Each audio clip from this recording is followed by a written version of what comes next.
अंधी, गूंगी, बहरी, तीन बहुओं की कहानी। कहानी शुरू होती है एक छोटे से गांव में बसे एक संपन्न परिवार से, जिसका मुखिया था रघुवीर सिंह। रघुवीर सिंह गांव के सबसे सम्मानित व्यक्ति थे और उनके तीन बेटे थे, विजय, अजय और सुरेश।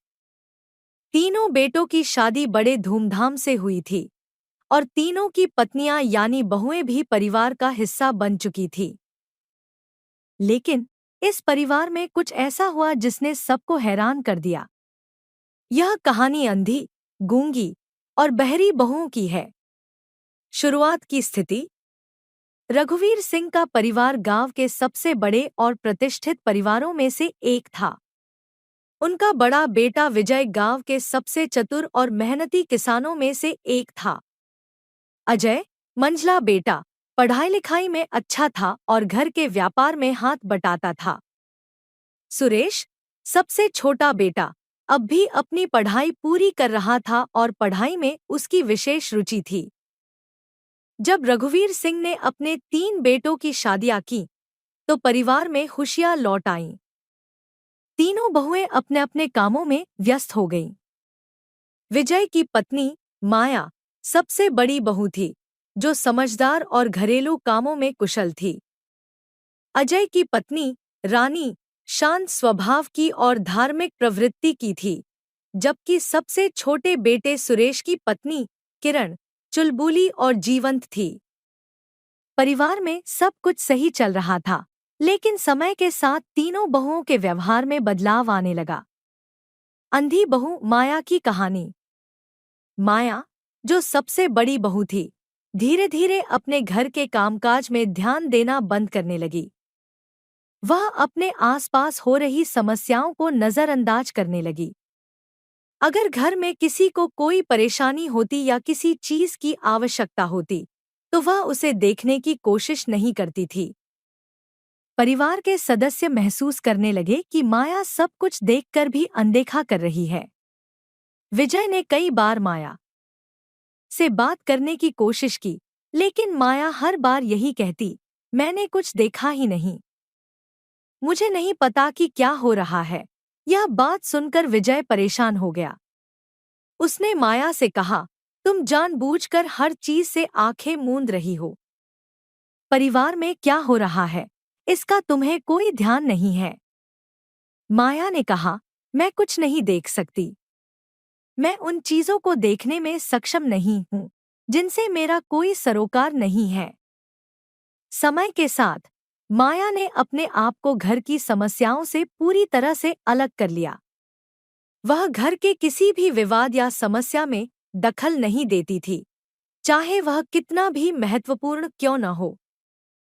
परिवार के सदस्य उसे अंधी बहू कहने लगे, क्योंकि उसने अपने आप को जैसे सब कुछ देखने से वंचित कर लिया था।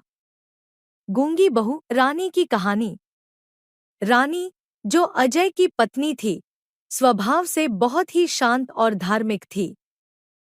शुरुआत में वह परिवार की समस्याओं और चुनौतियों पर ध्यान देती थी, लेकिन धीरे धीरे उसने हर समस्या पर चुप रहना शुरू कर दिया। अगर किसी ने उससे किसी समस्या के बारे में पूछा या सलाह मांगी, तो वह कुछ नहीं कहती थी।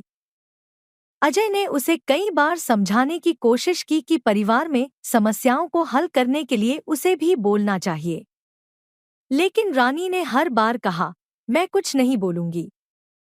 मैं केवल तब बोलती हूँ जब जरूरी हो, और यहाँ मुझे कुछ कहने की जरूरत महसूस नहीं होती। रानी की चुप्पी ने परिवार के सदस्यों को और भी परेशान कर दिया। घर में जब भी कोई बड़ा मुद्दा उठता, तो रानी अपना मुंह बंद रखती। उसकी चुप्पी ने घर के माहौल को और तनावपूर्ण बना दिया। धीरे धीरे परिवार के लोग उसे गूंगी बहू कहने लगे, क्योंकि उसने हर बात पर चुप्पी साध ली थी। बहरी बहू किरण की कहानी। सबसे छोटी बहू किरण स्वभाव से चुलबुली और जीवंत थी, लेकिन वह भी समय के साथ अपने घर और परिवार की समस्याओं से अनजान रहने लगी। अगर घर में किसी की कोई बात होती या कोई समस्या होती, तो किरण ने हमेशा अनसुनी कर दी। सुरेश ने उससे कहा, किरण, तुम्हें सुनना चाहिए कि घर में क्या हो रहा है। तुम हर चीज को अनसुना क्यों कर देती हो? किरण ने मुस्कुराते हुए जवाब दिया, मुझे तो कुछ सुनाई ही नहीं देता। मैं केवल अपनी खुशियों पर ध्यान देती हूँ। बाकी सब कुछ मेरे लिए महत्वहीन है। किरण ने खुद को घर की समस्याओं और बातों से अलग कर लिया। जब भी कोई समस्या होती, वह इसे सुनने से इनकार कर देती। धीरे धीरे परिवार के लोग उसे बहरी बहू कहने लगे, क्योंकि उसने अपने कान जैसे घर की हर परेशानी के लिए बंद कर दिए थे। परिवार में अशांति। तीनों बहुओं के इस बदलते व्यवहार ने रघुवीर सिंह के परिवार में एक तरह की अशांति पैदा कर दी थी। सबसे बड़ी बहू माया ने हर चीज से आंखें मूंद ली थी।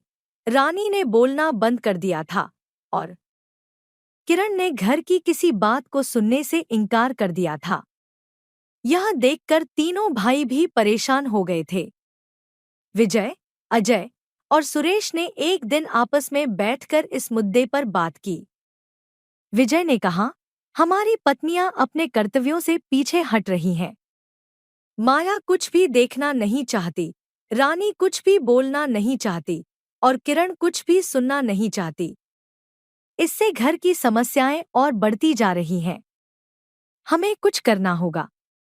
अजय ने कहा, हमें एक बार फिर से अपनी पत्नियों से बात करनी चाहिए और उन्हें समझाना चाहिए कि परिवार को एकजुट रखने के लिए उनका सहयोग कितना जरूरी है। तीनों भाइयों ने फैसला किया कि वे अपनी पत्नियों से इस बारे में गंभीरता से बात करेंगे। समाधान की ओर कदम। तीनों भाई अपनी अपनी पत्नियों के पास गए और उनसे प्यार से समझाने लगे। विजय ने माया से कहा, तुम इस परिवार की सबसे बड़ी बहू हो। अगर तुम अपनी आंखें बंद कर लोगी, तो इस परिवार को कौन देखेगा? तुम्हारा कर्तव्य है कि तुम इस घर की हर छोटी बड़ी समस्या को देखो और उन्हें हल करने में मदद करो। माया ने धीरे धीरे समझना शुरू किया और उसने अपने व्यवहार में बदलाव किया। वह अब घर की समस्याओं पर ध्यान देने लगी और परिवार के सदस्यों के साथ हर बात पर चर्चा करने लगी। अजय ने रानी से कहा, तुम्हारी चुप्पी इस घर को नुकसान पहुंचा रही है।